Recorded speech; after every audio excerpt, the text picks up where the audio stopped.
तो फ्रेंड्स, मैं रविरंजन कुमार आप सभी को फिर से स्वागत करता हूं नए वीडियो के साथ। तो आप हमारे साथ लास्ट तक बने रहे ताकि दांत से संबंधित सारे प्रश्न को कवर कर सकें। तो चलिए टेस्ट को हम लोग स्टार्ट करते हैं। ये रहा आप लोग के सामने पहला प्रश्न। ये कह रहा है कि वैसे जंतु जिनके जबड़ों पर निकलने वाले दांत सभी दांत एक प्रकार के होते हैं। तो देखिए, पहले इसको बनाने से पहले हम एक चीज़ समझ लेते हैं कि जबड़े पर निकलने के आधार की बात करें तो जबड़े पर निकलने के आधार पर दांत दो प्रकार के होते हैं। एक होता है हेमोडंट, एक होता है हेट्रोडंट। तो होमोडंट वो कहलाता है कि जो जबड़ों पर एक ही प्रकार के दांत निकलते हैं, ठीक है, और इसका काम भी एक ही होता है, ठीक। जैसे और दूसरा होता है हमारा हेट्रोडंट। तो हेट्रोडंट का जो काम है वो हमारे जबड़े पर जो निकलता है वो अलग अलग प्रकार का होता है और इसका काम भी अलग अलग होता है। किसी का काम होता है काटना, किसी का काम होता है फाड़ना, किसी का काम होता है चबाना, लेकिन इसका अलग अलग काम होता है।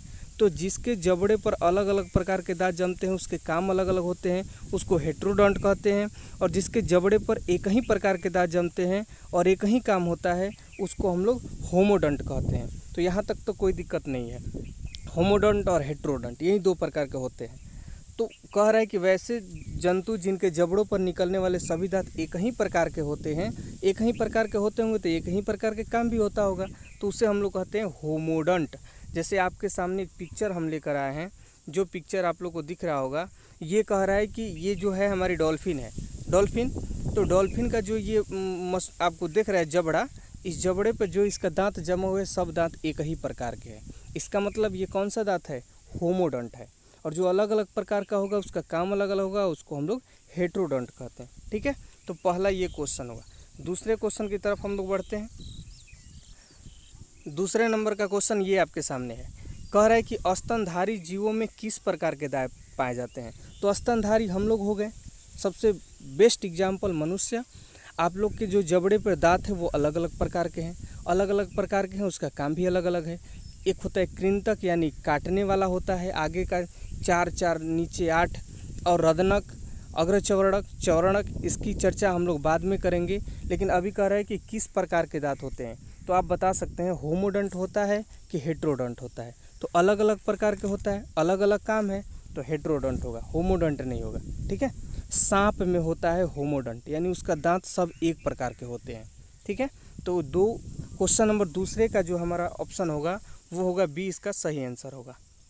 बी होगा जो सही आंसर होगा।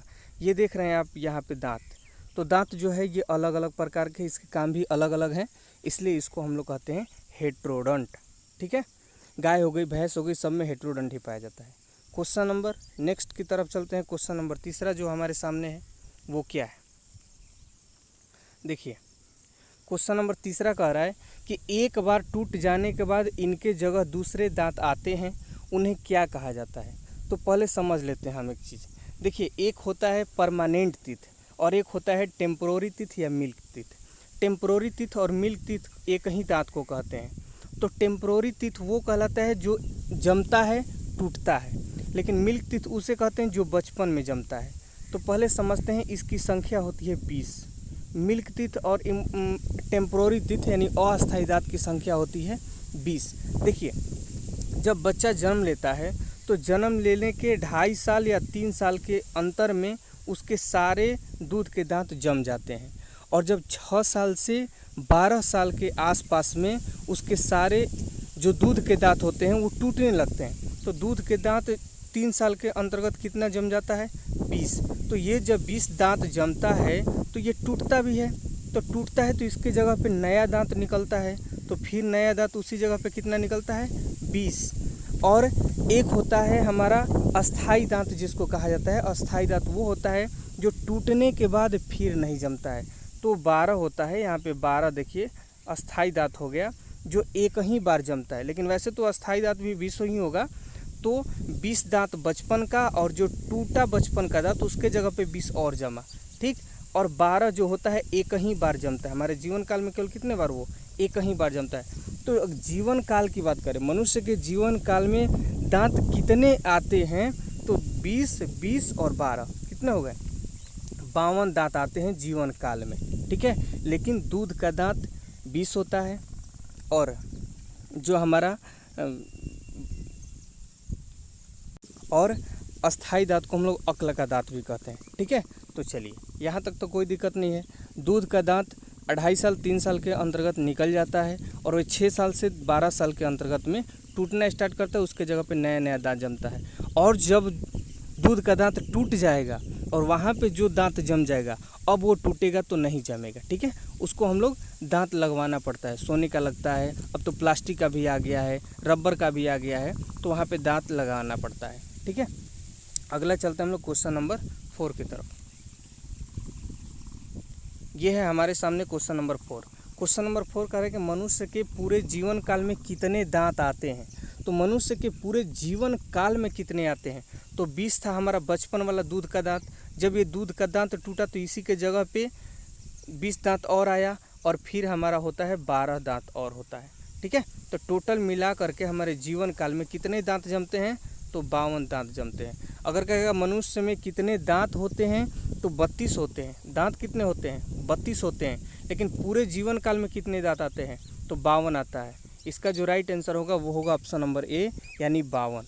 ये 16 कह रहा है, ये 16 दांत नहीं है, ये 28 है, ये भी 28 नहीं है। तो इसका जो राइट आंसर होगा वो होगा 52, यानी पूरे जीवन काल में। अगर केवल कहेगा कि कितने मुंह में दांत होते हैं, मनुष्य के कितने दांत होते हैं, तो 32, और पूरे जीवन काल में कहेगा 52, यानी 32 और 52। ठीक है, 20 और उसमें ऐड कर लिया जाता है जो दूध का दांत होता है। अब क्वेश्चन नंबर 5 की तरफ बढ़ते हैं हम लोग। क्वेश्चन नंबर 5 ये है कि मनुष्य में दांत कितने प्रकार के पाए जाते हैं। तो मनुष्य में दांत पाए जाते हैं हमारे 4 प्रकार के। इसका ऑप्शन नंबर सी होगा जो आंसर होगा। मनुष्य में दांत 4 प्रकार के पाए जाते हैं और 4 प्रकार के दांतों का काम अलग अलग होता है। ठीक है, एक होता है कृंतक, एक होता है रदनक, एक होता है अग्रचवर्णक, एक होता है चवर्णक। तो इसके बारे में अभी और आगे क्वेश्चन आने वाला है जहाँ पे हम लोग अच्छी तरह से डिटेल्स में चर्चा करेंगे। ठीक है, चलिए क्वेश्चन नंबर 6 की तरफ हम लोग बढ़ते हैं। ये क्वेश्चन नंबर 6 कह रहे हैं कि निम्न में से कौन सा दांत काटने का काम करता है। तो देखिए अब हम लोग यहीं पे समझने की कोशिश करते हैं कि कौन काटने का काम करता है, कौन फाड़ने का काम करता है और कौन चबाने का काम करता है। तो देखिए जो है एक कृंतक, तो कृंतक जो होता है इसकी संख्या होती है 8, 4 नीचे और 4 ऊपर। ठीक है, फिर होता है रदनक, रदनक की संख्या होती है 4, 2 ऊपर 2 नीचे। ठीक है, इसमें 4 और 4। अग्रचवर्णक, अग्रचवर्णक की संख्या होती है 8, 4 ऊपर और 4 नीचे। और चवर्णक जी की जो संख्या होती है वो होती है 12, 6 नीचे 6 ऊपर। अब देखिए टोटल इसकी संख्या कितनी हो गई, तो टोटल इसकी संख्या हो गई 32। देखिए इसके काम क्या क्या है। तो कृंतक का काम होता है किसी भी वस्तु को काटना। ये देखिए कृंतक यहाँ पे दिखाई दे रहा है 4 और नीचे ये 4। ठीक है, ये हो गया कृंतक। आपको अच्छे से दिखाते हैं। ये देखिए 1 2 3 और उस साइड में 4 और यहाँ पे 1 2 3 4, तो 4 4 कितना हो गया 8। ठीक है, और रदनक का काम होता है किसी भी वस्तु को फाड़ने का काम करता है या चीरने का काम करता है। ठीक है, कृंतक का काम होता है काटने का, जैसे रोटी हम लोग काटते हैं तो कृंतक से काटते हैं। कोई चीज़ फाड़ने का काम होता है तो रदनक से फाड़ते हैं। और अग्रचवर्णक का काम भी होता है पीसना और चवर्णक का काम भी होता है पीसना। दोनों का काम एक ही होता है, पीसने का काम होता है। ठीक है, किसी भी वस्तु को जब हम लोग खाते हैं तो उसको पीसने का काम कौन करता है, तो अग्रचवर्णक और चवर्णक करता है। कृंतक काटता है, रदनक उसको फाड़ता है। ठीक है, चलिए क्वेश्चन नंबर 7। ये क्वेश्चन नंबर 7, 5 साल से कम उम्र के बच्चों में कौन सा दांत नहीं पाया जाता है। तो देखिए जो भी बच्चे 5 साल से कम उम्र के होते हैं उनमें से जो दांत जो पाया नहीं जाता है वो होता है अग्रचवर्णक, यानी अग्रचवर्णक की जो संख्या होती है उन लोगों में नहीं पाया जाता है। ठीक है, आगे वाला जिसको हम लोग प्री मोलर कहते हैं, प्री मोलर नहीं पाया जाता है, मोलर पाया जाता है। ठीक, तो इतना याद रखिएगा। कृंतक भी उन लोगों में होता है, रदनक भी उन लोगों में होता है और अग्रचवर्णक नहीं होता है, चवर्णक की संख्या होती है। चवर्णक कम होता है लेकिन होता है। तो उन लोगों में जो रदनक होता है वो बहुत ही शार्प होता है, नुकीला होता है। तो आगे हम लोग बढ़ते हैं क्वेश्चन नंबर 8 में। 8 कह रहा है कि स्तनधारी में सर्वाधिक दांत किसके होते हैं। जो स्तनधारी, स्तनधारी वो कहलाते हैं जो बच्चे को जन्म देते हैं और दूध पिलाते हैं, वही स्तनधारी होते हैं। तो स्तनधारियों में सबसे ज़्यादा दांत किसका होता है। तो देखिए हम आपको बता दें कि इसका जो ऑप्शन दिया है ऑप्शन नंबर ए घोड़ा है, मनुष्य है, सांप है और हाथी है। तो स्तनधारियों में सर्वाधिक दांत जो होते हैं घोड़े के होते हैं और सूअर के होते हैं। 2 का याद आप लोग रखिएगा। सबसे सर्वाधिक दांत जो होते हैं घोड़े और सूअर के होते हैं। इनमें दांतों की संख्या टोटल कितनी होती है? 44 होती है। दांतों की कुल संख्या कितना होती है? 44 होती है। मनुष्यों में दांतों की कुल संख्या कितनी होती है? 32 होती है। ठीक है, तो सबसे ज़्यादा जो होता है सर्वाधिक दांत किस में होता है? तो घोड़ा में और सूअर में। चलिए अगले प्रश्न की तरफ हम लोग बढ़ते हैं। अगला प्रश्न देखिए। अगला प्रश्न कह रहा है कि दांत में सबसे बाहरी परत कौन सी है? तो दांत में सबसे बाहरी परत क्या होती है? तो इस क्वेश्चन का जो आंसर होने वाला है वो होगा ऑप्शन नंबर ए। लेकिन डेंटिन क्या है, पल्प क्या है, इसके बारे में हम लोग समझते हैं। तो दांत की जो आपकी बाहरी लेयर ये दिखाई दे रही है, ये उजला वाला, यहाँ से यहाँ तक, ये जो दांत की बाहरी लेयर है इसको हम लोग कहते हैं एनामील। एनामील कहते हैं। इसी से हमारे दांत मजबूत होते हैं, हेवी होते हैं। इसके ऊपरी परत एनामील होती है। ठीक है, और जो यहाँ पे नीचे आपको दिखाई दे रहा है ये, इस पार्ट को हम लोग कहते हैं डेंटिन। क्या कहते हैं? डेंटिन कहते हैं। डेंटिन ये होता है। और डेंटिन के नीचे ये आपको जो रेड रेड दिखाई दे रहा है, ये रेड, ये से, इसको हम लोग पल्प कहते हैं। इसके अंदर ये लिक्विड अवस्था में पाया जाता है, उसको पल्प कहते हैं। जो डेंटिन के अंदर तरल अवस्था में पाया जाता है उसी को पल्प कहते हैं। सबसे ऊपर एनामिल की परत, उसके बाद डेंटिन, और डेंटिन में जो तरल अवस्था में पाया जाता है उसको हम लोग कहते हैं पल्प। तो सबसे कठोर यही होता है। यहाँ पे हमारे कैविटीज लगने लगते हैं। जब भोजन हम लोग करते हैं ये धीरे धीरे धीरे धीरे धीरे एनामिल की परत को काट देते हैं। एनामिल के परत को काटने के बाद ये किस में प्रवेश कर जाते हैं?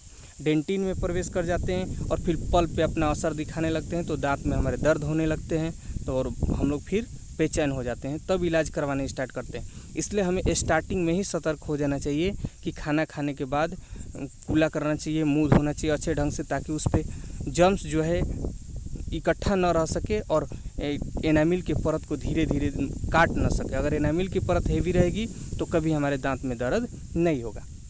तो चलिए क्वेश्चन नंबर 10 की तरफ हम लोग बढ़ते हैं। ये है क्वेश्चन नंबर 10। किसकी कमी के कारण दांत कमज़ोर हो जाता है? तो ये आप लोग याद रखिएगा कि फ्लोरीन के कमी के कारण दांत कमज़ोर हो जाती है और दांत टूटने और झड़ने लगता है। फ्लोरीन के जब अभाव हो जाएगा हमारे शरीर में तो ये क्रियाएं होगी। ठीक है, क्वेश्चन नंबर अब 11 देखिए। क्वेश्चन नंबर 11 कह रहा है कि मनुष्य में अस्थायी दांत कितने होते हैं? मनुष्य में अस्थायी दांत कितने होते हैं? तो मनुष्य में अस्थायी दांतों की संख्या कितनी होगी? 12 होगी। अस्थायी दांत हमारे कितने होते हैं? 12 होते हैं। ये तो आपको पहले ही बताया है। और 32 जो होते हैं हमारे पूरे मुंह में दांत होते हैं। ठीक है, 20 जो होता है ये दूध का दांत होता है, जो कितने वर्ष की अवस्था तक आता है? 2.5 वर्ष की अवस्था से लेकर के 3 वर्ष की अवस्था तक पूरी ये दांतें, जो दूध की दांतें हैं वो आ जाती हैं। और कितने वर्ष की अवस्था तक टूट जाती है? तो 6 वर्ष से 12 वर्ष की अवस्था के बीच में ये क्या होती है? टूट जाती है। और 12 जो हमारे अस्थायी दांत है उसको हम लोग अक्ल का दांत भी कहते हैं, बुद्धि का दांत कहते हैं। उसके बाद ही आदमी का कहा जाता है कि बुद्धि होता है, अक्ल का दांत आने के बाद ही। ठीक है, अब चलिए क्वेश्चन नंबर 12 की ओर चलते हैं। क्वेश्चन नंबर 12 कह रहा है कि सांप में किस प्रकार के दांत होते हैं? तो सांप जो होता है होमोडंट होता है। क्यों होमोडंट होता है? क्योंकि इसमें सभी दांत एक ही प्रकार के होते हैं और एक ही काम उसका होता है। देखिए आपको तस्वीर की ओर लेके चलते हैं। देखिए जूम करके आपको दिखाने की कोशिश करते हैं। जो इसके दांत हैं वो सभी दांत एक ही प्रकार के, यहाँ है, यहाँ है, यहाँ है, ये आपको दिख रहा होगा। ये सब जितने भी दांत हैं, नीचे की तरफ भी होता है ये सब दांत, नीचे की तरफ जितने भी दांत हैं वो सब कौन होता है? होमोडंट होता है, यानी एक ही प्रकार का होता है और सबका काम ही होता है एक ही। तो सांप में किस प्रकार का दांत होता है? तो सांप में होता है हमारा कौन सा? होमोडंट होता है। हेट्रोडंट नहीं। हेट्रोडंट उसमें होता है जिसमें अलग अलग प्रकार के दांत मसूड़े पे पाए जाते हैं और सबका काम अलग अलग होता है। ठीक है, क्वेश्चन नंबर 13 देखिए। क्वेश्चन नंबर 13 ये रहा।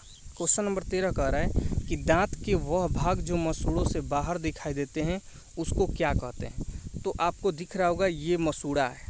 ठीक है, इस मसूड़ा से जो भी बाहर दिखाई दे रहा है, ये जो भी बाहर दिखाई दे रहा है इसको हम क्या कहते हैं?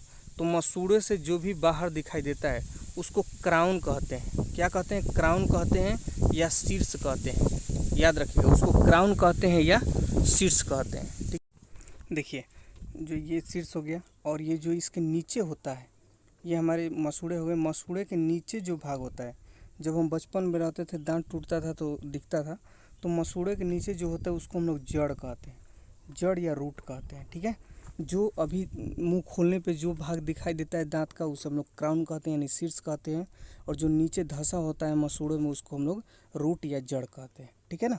अब देखिए टस्क क्या होता है, जो ऑप्शन नंबर सी है वो टस्क क्या होता है। तो टस्क वो होता है जो हाथियों में दिखावटी दांत जिसको बोलते हैं उसी को टस्क कहते हैं। टस्क जो होता है मेल में होता है। किस में होता है टस्क? मेल में होता है, यानी पुरुष हाथियों में होता है, वो मादा में नहीं होता है, तो दिखावटी दांत हो गया। जैसे जंगली सूअर आप लोग देखे होंगे, जंगली सूअर में भी टस्क होता है, तो उन सभी को हम लोग टस्क कहते हैं। हाथी का दांत दिखाने वाला दूसरा होता है और खाने वाला दूसरा होता है। ठीक है, आगे हम लोग देखेंगे उसको अच्छे ढंग से, लेकिन अभी हम लोग इतना जानते हैं। तो मसूड़े के जो बाहर दिखाई देता है उसको क्या कहते हैं? क्राउन कहते हैं, और जो मसूड़ों के अंदर होता है उसको हम लोग क्या कहते हैं? रूट कहते हैं। और टस्क किसको कहते हैं? तो हाथी के दिखावटी दांत को हम लोग टस्क कहते हैं, जंगली सूअर के दिखावटी दांत को हम लोग टस्क कहते हैं। चलिए अगले क्वेश्चन नंबर की तरफ बढ़ते हैं। क्वेश्चन नंबर 14 जो हमारे सामने है ये रहा। मुंह का पीएच मान कितना हो जाने पर दांत का सड़ाना शुरू हो जाता है? तो मुंह का पीएच मान 5.5 से हो, मतलब 5.5 जब हमारा मुंह का पीएच मान हो जाता है तो दांत सड़ना स्टार्ट हो जाता है, इसलिए उसका पीएच मान बनाए रखना चाहिए। तो पीएच मान हम अगले वीडियो में पूरा डिटेल्स के साथ लेकर के आएंगे। पीएच मान की खोज किसने की थी? सोरेनसन ने किया था, लेकिन पीएच मान बहुत ही एग्जाम में बार बार पूछता है, तो अगले वीडियो में हम उसको लेकर आएंगे अगले बार में जो भी बने टॉपिक वाइज। तो इसका जो पीएच मान होगा वो 5.5 होगा, इतना याद रखिएगा। जब मुंह का पीएच मान 5.5 से कम होने लगे तो क्या हो जाएगा? हमारा दांत सड़ाना स्टार्ट हो जाएगा। तो चलिए क्वेश्चन नंबर 14 और क्वेश्चन नंबर अब नेक्स्ट अगला बढ़ते हैं 15 की तरफ। इसका जो राइट आंसर क्वेश्चन नंबर 14 का होने वाला है वो ऑप्शन नंबर ए जो होगा वो राइट आंसर होगा। यहाँ तक कोई दिक्कत नहीं होनी चाहिए। चलिए क्वेश्चन नंबर 15 देखिए। क्वेश्चन नंबर जो 15 है कि मानव में कौन सी जबड़ा गति करती है? तो मनुष्य में कितने जबड़े होते हैं? 2। एक होता है ऊपर, एक होता है नीचे, यानी ऊपरी जबड़े से भी दांत निकला रहता है, निचली जबड़े से भी दांत निकला रहता है। लेकिन इसमें प्रश्न पूछ रहा है कि कौन सा जबड़ा गति करता है, यानी जब हम मुंह खोलते हैं बंद करते हैं, खोलते हैं बंद करते हैं, तो जबड़ा गति करता होगा। तो देखिए यहाँ पे जबड़े की ज्वाइंट होती है, यहाँ पे जबड़े की ज्वाइंट होती है, निचली जबड़े की ज्वाइंट होती है, यानी केवल निचली जबड़ा ऊपर नीचे करता है, और ऊपरी जबड़ा जो होती है वो स्थिर होती है। ठीक है, केवल निचली जबड़ा ऊपर नीचे करता है। तो ये जो होती है यानी ऊपरी जबड़ा जो होती है हमेशा क्या होती है? गतिमान नहीं होती है, और निचली जबड़ा हमेशा क्या होती है? गतिमान। हमेशा निचली जबड़ा, ऊपरी जबड़ा स्थिर होता है। तो यहाँ तक कोई दिक्कत नहीं है। निचली जबड़ा, ऊपरी जबड़ा। ये जो मजबूत होता है वो कौन मजबूत होगा? तो शरीर की सबसे मजबूत हड्डी जो होती है जबड़े की हड्डी होती है, क्योंकि इसी पे मजबूत दांत निकले होते हैं। और निचली जबड़ा जो होती है, जबड़े की बात करो तो जबड़ा यानी मजबूत होता है, ऊपरी जबड़ा और निचली जबड़ा दोनों जबड़े मजबूत होते हैं। सबसे हेवी बोन्स जो हैं वो है जबड़े, जबड़े की हड्डी। चलिए क्वेश्चन नंबर 16 की तरफ बढ़ते हैं। क्वेश्चन नंबर 16 कह रहे कि वैसे दांत जो जबड़े पर एक ही बार निकलता है उसे क्या कहते हैं? केवल जबड़े पर एक बार दांत निकल गया, केवल एक बार निकल गया, अब नहीं निकलेगा। तो जिस वैसे दांत जो जबड़े पर एक ही बार निकलता है, एक जैसा नहीं, एक बार केवल निकलता है, अलग अलग प्रकार के निकल सकते हैं। तो जो एक बार निकलता है उसको हम लोग कहते हैं एक बार दंती। जो दांत 2 बार निकलता है उसको 2 बार दंती, और जो बार बार टूटता है, बार बार निकलता है, उसको बहुबार दंती कहते हैं। तो हमारा हम लोग का दांत जो मनुष्य का दांत है वह कौन सा दंती है? तो 2 बार दंती, यानी 2 बार निकलता है। एक बार दूध का दांत निकलता है और फिर टूटने के बाद उसी स्थान पर दूसरा दांत निकल जाता है। अब बार बार थोड़ी ना निकलता है, फिर अब टूटेगा तो फिर निकलेगा, फिर टूटेगा फिर निकलेगा, नहीं ऐसा नहीं होता है। केवल एक बार टूटता है तो फिर एक बार निकलता है, यानी 2 बार दंती है। मनुष्य का दांत 2 बार दंती है। ठीक है, तो जो एक बार निकलता है एक बार दंती, जो 2 बार निकलता है वो 2 बार दंती, जो बार बार टूटेगा बार बार निकलेगा उस तरह के दांत को हम लोग बहुबार दंती कहते हैं। तो 16 का जो राइट आंसर होने वाला है वो होगा option number A. Option number A is the right answer. Question number 17 की तरफ हम लोग बढ़ते हैं। ये देखिए टस्क दांत किस में पाया जाता है? तो टस्क दांत यही होता है, देखिए आपको दिखाते हैं तस्वीर में। ये जो है ये टस्क दांत है, जो दिखावटी दांत जिसको बोलते हैं, हाथी का जो दो दिखावटी दांत होता है केवल पुरुष में हाथी में होता है, महिला हाथी में नहीं होता है। और ये जो इसके नीचे यहाँ पे आपको दांत दिखाई दे रहा होगा, यहाँ पे ये दांत इसका खाने वाला दांत है। दिखाने वाला दांत कोई और, खाने वाला कोई और होता है। तो टस्क दांत किस में पाया जाता है? तो टस्क दांत हाथी में, जंगली सूअर में। दोनों इसका सही आंसर हो जाएगा ऑप्शन नंबर ए और ऑप्शन नंबर बी, जो कि किसी ऑप्शन में नहीं दिया है। तो जंगली सूअर और जंगली हाथी दोनों हो जाएगा। यहाँ पे ऑप्शन नंबर आप कर सकते हैं ए और बी दोनों। ए और बी दोनों जो है जिसमें टस्क पाया जाता है, जंगली सूअर में भी और हाथी में भी। कुत्ता में तो टस्क नाम का कोई चीज़ ही नहीं होता है। कुत्ता में जो होता है वह हम लोग का जैसे दांत होता है, यानी हेट्रोडंट होता है, उसमें अलग अलग प्रकार के दांत पाए जाते हैं और द्विबार दंती वो भी होता है। चलिए अब देखिए क्वेश्चन नंबर 18 की तरफ हम लोग बढ़ते हैं। क्वेश्चन नंबर 18 कि मनुष्य में चौवर्णक की संख्या कितनी होती है? तो चौवर्णक का क्या काम है? देखिए चौवर्णक जो होता है वो सबसे लास्ट में होता है, जिसको हम लोग मोलर बोलते हैं। तो जो सबसे लास्ट में होता है उसकी संख्या होती है 12, ठीक है, यानी 6 नीचे और 6 ऊपर। एक साइड में 3, एक साइड में 3, 6 हो गया। एक साइड में 3 ऊपर, एक साइड में 3 नीचे, यानी टोटल चौवर्णक की संख्या 12। और अग्र चौवर्णक की बात करें तो अग्र चौवर्णक की संख्या कितनी होती है? 8। 2 इस साइड 2 इस साइड 4, और 2 उस साइड ऊपर में 2 साइड ऊपर में, यानी 8 होते हैं अग्र चौवर्णक की संख्या।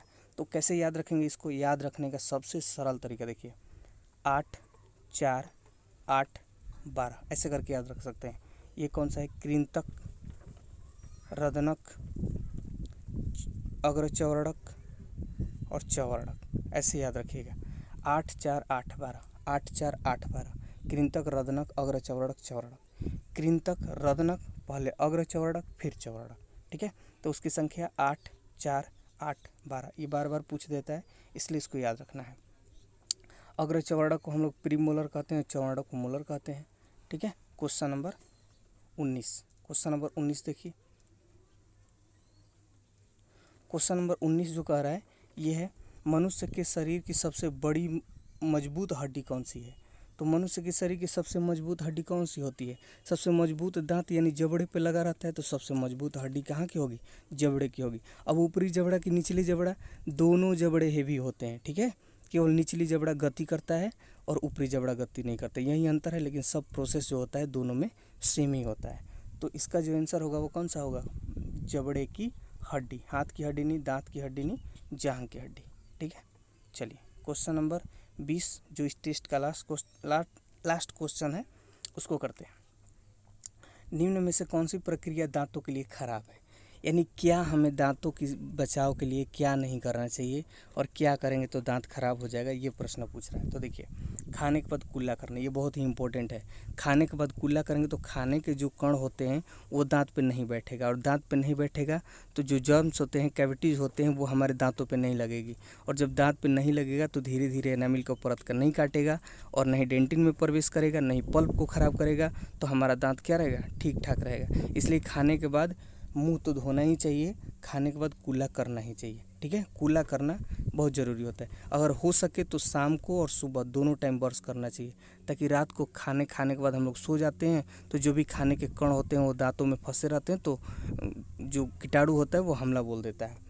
फिर बी कह रहा है कि मसूड़ों की मालिश करना चाहिए। आप मसूड़ों की मालिश करना सबसे बेस्ट होता है। ये मसूड़ों की मालिश कैसे होता है? तो जब आप मुंह धो लेते हैं तो उंगली लगा करके ऐसे ऐसे करते हैं ना, वो मसूड़ों की मालिश होती है। तो मसूड़ों की मालिश करने से बहुत ही मसूड़ा जो होता है मजबूत हो जाता है, इसलिए उंगली लगा करके दांतों की मसाज ज़रूर करनी चाहिए, मसूड़ों की मसाज करनी चाहिए। दांत की नहीं होती है, मसूड़ों की होती है। सी जो है, खाने के बाद दांत को खोदना, ये हरगिज़ भूल कर भी नहीं करना चाहिए कि दांत खाने के बाद दांत को खोदिए। खोदने से क्या होता है कि जो हम लोग नुकीले चीज़ लेते हैं उसको खोदते हैं तो जो चावल के कण होते हैं या किसी अन्य खाद्य पदार्थ के कण होते हैं वो उसी के सहारे किसी अन्य पार्ट तक पहुंच जाते हैं, और जहां से वो निकल नहीं पाते और हमें लगता है कि निकल गया, कुछ पार्ट निकल जाता है, कुछ पार्ट उसी में रह जाता है, और वो अपना प्रक्रिया स्टार्ट कर देता है, और कुछ ही दिनों के बाद हमारे दांत सड़ने लगते हैं, दुखने लगते हैं, दर्द करने लगते हैं। इसलिए दांत को खोदना नहीं चाहिए। अच्छे तरह से आप खाने के बाद कुल्ला करेंगे तो वैसा स्थिति आएगा ही नहीं कि आपको सीक लेकर के दांत को खोदना पड़ेगा, ठीक है। तो सी जो है ऑप्शन वो जो है सबसे खराब है। कच्ची सब्जियों को खाना, कच्ची सब्जियां खानी चाहिए, इससे दांत का व्यायाम होता है, दांत का एक्सरसाइज होता है। और वैसा सब्जी नहीं खाइएगा जो खाने वाला ही नहीं है, ठीक है। अब पत्ता गोभी खाना स्टार्ट कर दीजिएगा कच्चा, नहीं फूल गोभी कच्चा खा सकते हैं। कितने लोग बैगन खाते हैं, तो उस तरह से कितने लोग भिंडी खाते हैं। उस तरह से बहुत से कच्चे सब्जी आप लेकर के या फल या अन्य कोई पदार्थ जो खाने वाला है उसको आप सेवन कर सकते हैं। इससे क्या होता है कि दांतों की एक्सरसाइज होती है, ठीक है। तो चलिए इतना ही। अगर आपको वीडियो अच्छा लगा होगा तो वीडियो को लाइक कीजिएगा, शेयर कीजिएगा और चैनल को सब्सक्राइब कीजिएगा। तब तक के लिए फिर मिलते हैं हम लोग नए टॉपिक के साथ अगले वीडियो में। तब तक के लिए जय हिंद, जय भारत।